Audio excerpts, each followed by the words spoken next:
All right, let's take a look at this example of compound interest. You deposit $6,000 in an account earning 3.85% interest compounded quarterly. How much will you have in the account in 5 years? All right, first note that this deposit, this is a lump sum, because they're not telling us that we're depositing more often than once. It just says you deposit $6,000. It doesn't say you deposit $6,000 annually or monthly. So this is a lump sum. The formula we have for lump sum compounded interest is P sub t equals P sub 0 times 1 plus R over N to the NT. Okay, so we have the P sub 0. The interest rate has to go through a divide by 100 before we put it in the R. And the compounded quarterly, that actually gives us the N equals 4. And then that is going to be placed in 2 different spots.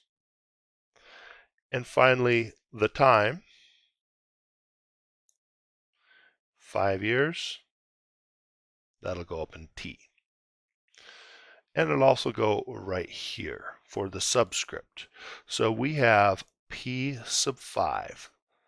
Now that is a subscript. It tells us in 5 years. And we have P sub 0, 6,000 times 1 plus R, which is the 3.85, but divided by 100, over N, which is 4, to the NT, 4 times 5. Okay, now for the calculator.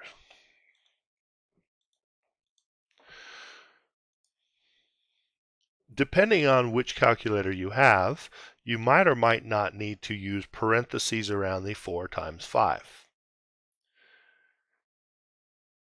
So if you have the math print calculator like this TI-30, you can go through this one and have it look exactly as you have written it.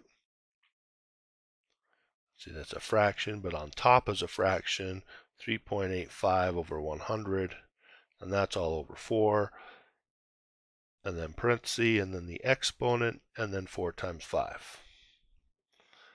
That might look crazy, but that's exactly what we have written, other than the divide vertical versus the little slash.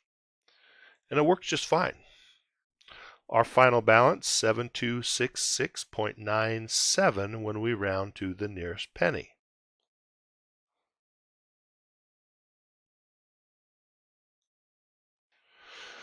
Okay.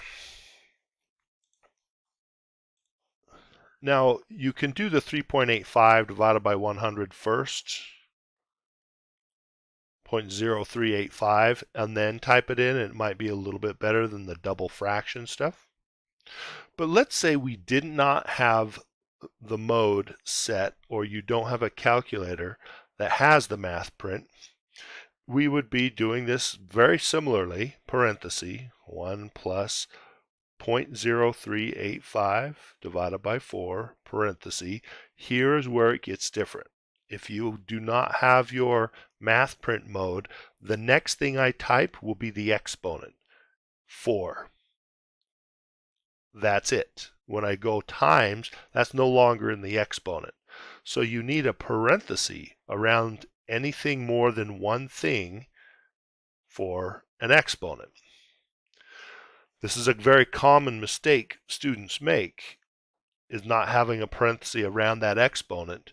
You don't need it if you have the math print set up on your calculator, but you do need it if you don't have this type of calculator or you don't have that mode set. Notice if I had not done the parenthesis,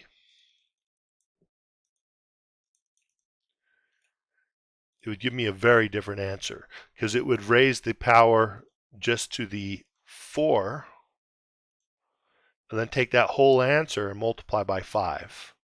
clearly not correct. So be careful with the parenthesis around the exponent if you have a calculator that needs it. You don't typically get the parenthesis around the exponent on the formula sheet. In fact, this is the formula sheet that is currently provided,